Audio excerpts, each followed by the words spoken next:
今天我们要聊一个很多银发族都关心的话题，年纪大了要不要戒糖？许多人一听到高血糖、糖尿病，就觉得上了年纪一定要跟甜食说再见。然而，日本最新的研究发现，却让人跌破眼镜。原来65岁之后，我们身体的需求和年轻时大不相同，许多老掉牙的饮食观念该改一改了。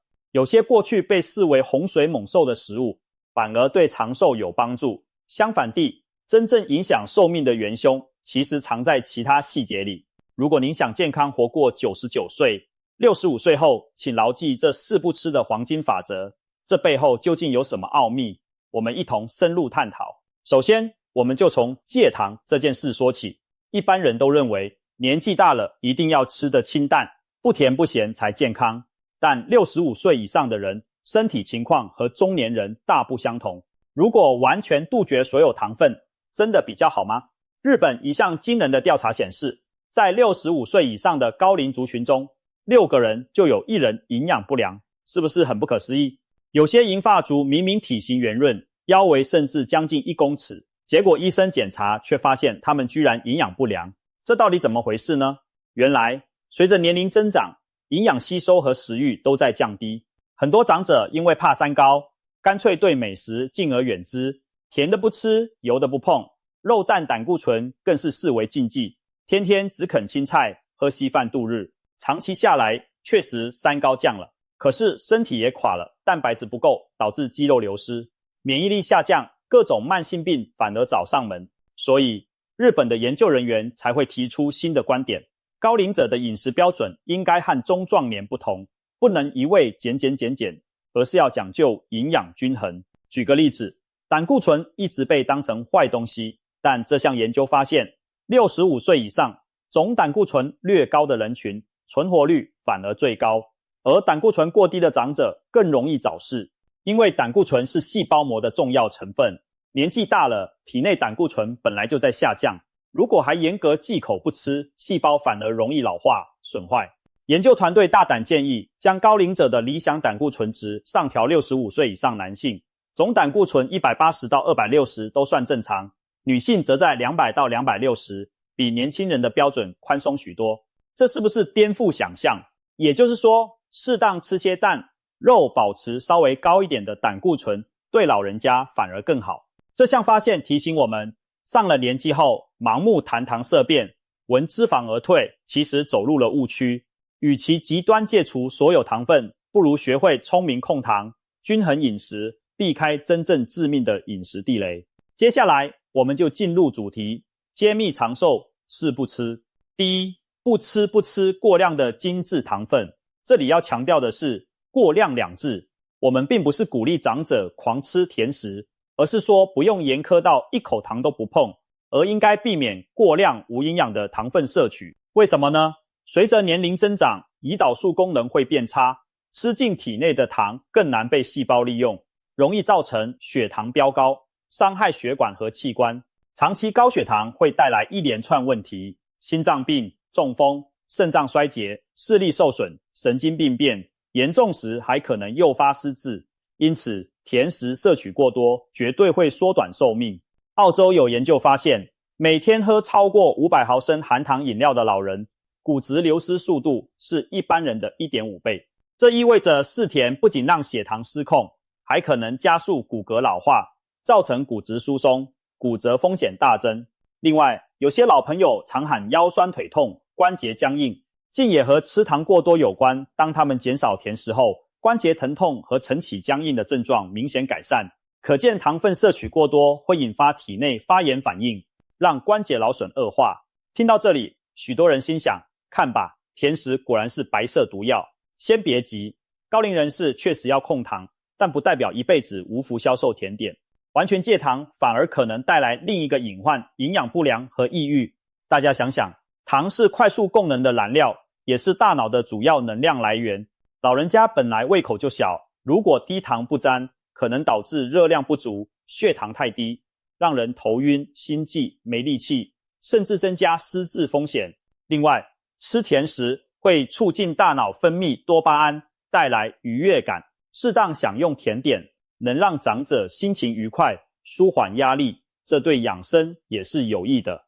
一味忌口，不仅生活少了乐趣，情绪低落，还可能诱发抑郁症，对寿命更不利。所以关键在一个度，怎样既满足口腹之欲，又不危害健康。营养专家建议长者多选择天然的糖分来源，例如水果，想吃甜食不妨吃1-2片香蕉，苹果解馋，或在燕麦粥里加点蜂蜜、红枣，自然的甘甜更健康。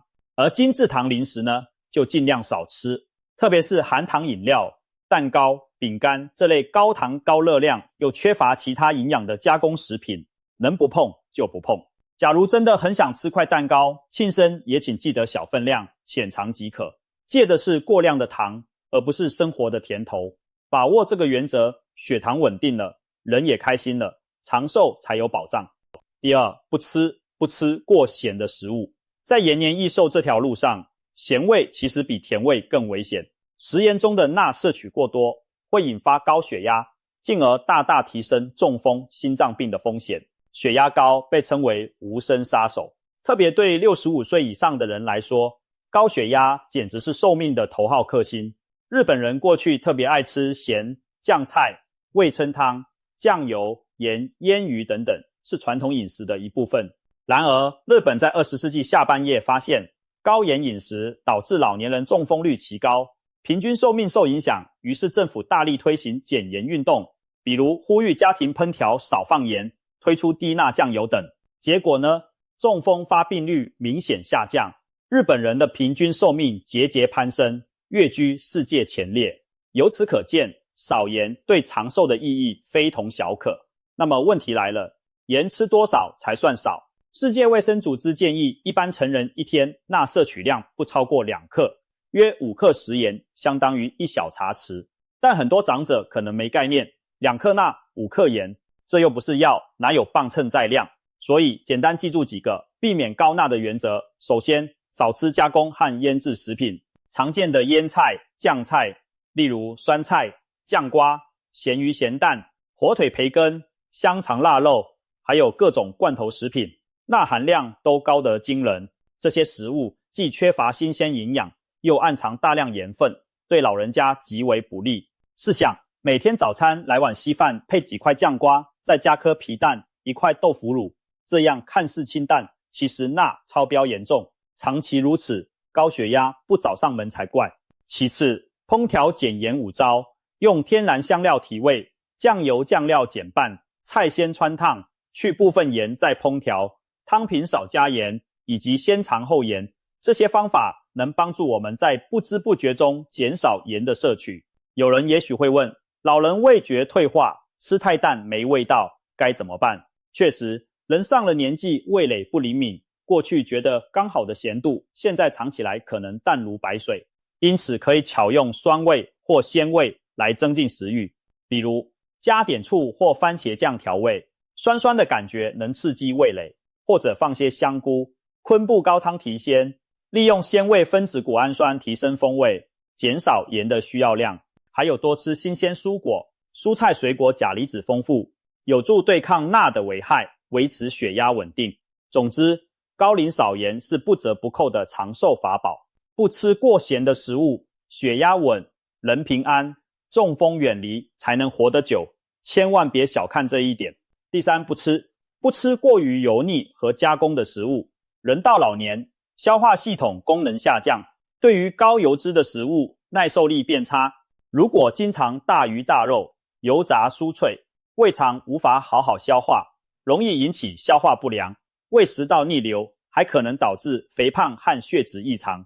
回想一下，年轻时你或许能一次磕下1盘炸鸡、1碗卤肉饭，但上了年纪再这样吃，保证胃胀难受一整晚，还可能血脂飙升、头晕眼花。所以不吃太油绝对是银发族养生的要诀。此外，加工肉品和反式脂肪也要尽量避免。世卫组织早就把加工肉类如火腿、热狗、培根、香肠等列为1级致癌物，常吃会增加大肠癌、胃癌风险。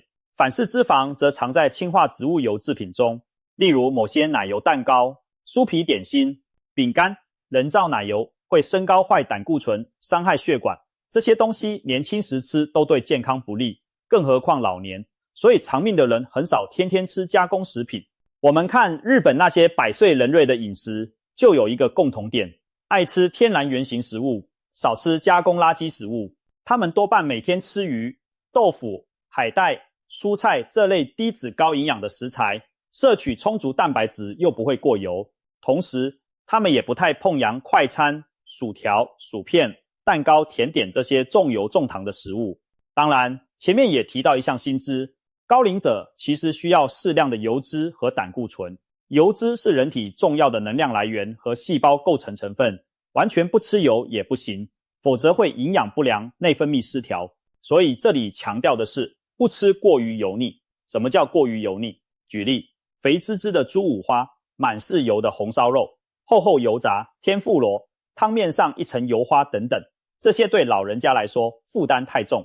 建议烹调时尽量采用清蒸、水煮、炖煮等方式，少用煎炸。选油也有学问，多用植物油如橄榄油、茶油，少用猪油、牛油这类饱和脂肪高的油。吃肉时挑瘦不挑肥，例如鸡腿去皮，牛肉选瘦的部位，猪肉多吃里脊，少吃五花。摄取油脂要讲求品质。坚果、酪梨、深海鱼富含的不饱和脂肪酸是对心血管好的油，可以适量每日摄取。反之，薯条、杂物那锅反复高温油炸的油，含反式脂肪的奶精、人造奶油，要能避就避。还有一点很重要，高龄者千万别一次大吃大喝。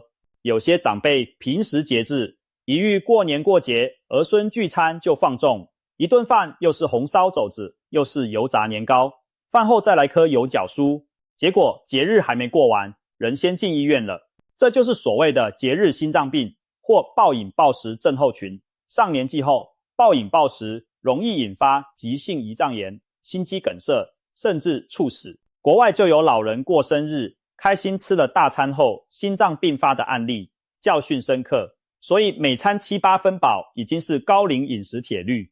美食当前，享用可以，但别贪多，宁可少量多餐，切勿撑到肚子胀、气喘吁吁。保持清淡适量，远离高油高加工的食物，我们的血管会更干净，肝肾负担更轻，整个人也更有精神，离长命百岁又更进一步。第四，不吃变质和隔夜的食物，这一条经常被忽略，却至关重要。许多长辈勤俭持家，舍不得倒剩菜剩饭，冰箱储藏3天，热一热照吃不误的情况很常见。然而，老人家这种节俭，有时反而节约了金钱，赔上了健康。大家可能不知道，饭菜煮好，放置时间过长，会滋生一种看不见也闻不出的毒亚硝酸盐，特别是绿叶蔬菜，隔夜后亚硝酸盐含量会大幅上升。如果老是吃隔夜菜，亚硝酸盐在体内转化，可能形成致癌的亚硝胺，长期下来提高胃癌、食道癌的风险。在中国，老一辈常年吃腌菜、剩菜，正是胃癌高发的一大原因。此外，冰箱并不是保险箱。有位70多岁的老先生吃了放冰箱2天的剩饭，结果第2天开始呕吐、腹泻、高烧不退，送医一查是肠道细菌感染引发败血症，差点要了命。原来那碗饭在冰箱里早长满了肉眼看不见的大肠杆菌，对年轻人来说拉肚子可能扛过去就算了，但对抵抗力弱的长者，食物中毒却可能是致命打击。中国工程院钟南山院士曾经公开呼吁，老人家过度节俭，强吃剩菜，导致胃癌高发。亚硝酸盐的积累比省下的菜钱更贵。这番话值得每个银发族警醒，千万别舍不得倒掉剩菜，更不要吃发酸发臭的变质食物，尤其是海鲜。肉类隔夜后更容易腐败滋菌，含奶油生蛋的蛋糕甜点放太久也危险。那么实在吃不完怎么办？有2个原则，一是少煮一点，尽量现做现吃，不要每次煮一大锅放好几天。二是正确保存，剩菜应在室温下放置不超过2小时就尽快冷藏，最好当天或隔天中午前吃完，而且吃前务必完全加热滚透。如果超过24小时还没吃掉，为安全起见，还是丢掉吧。对长寿来说，饮食卫生不容轻忽。有句话叫病从口入，年纪越大，对抗细菌毒素的能力越弱，更要把注入口关。一口变质的剩菜可能抵得上抽10年的烟那么伤身。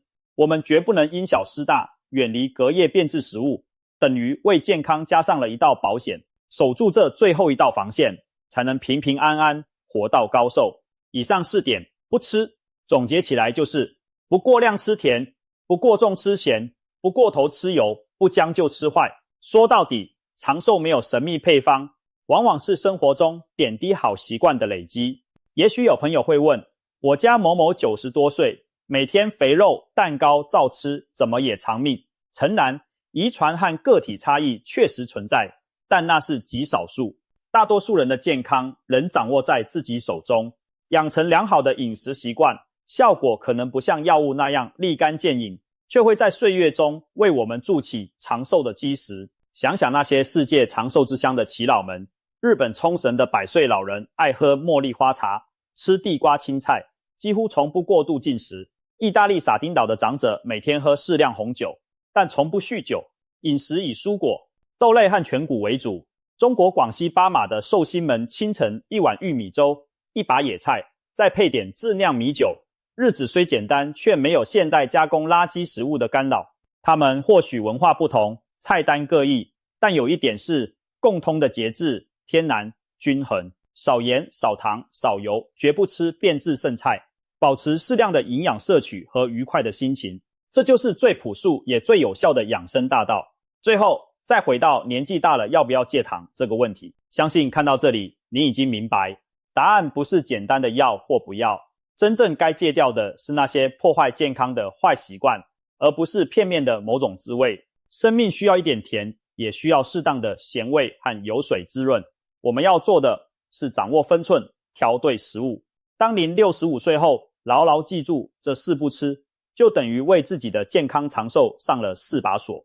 同时别忘了，该吃的营养还是要吃，蛋白质、膳食纤维、维生素，好的油脂一样都不能少，搭配适度运动和良好心态，如此内外兼修，您的晚年生活自然甜蜜充实，又远离疾病困扰。戒该戒的，吃该吃的，活到99不是梦。让我们一起朝健康100岁迈进，每一天都活得精彩充实。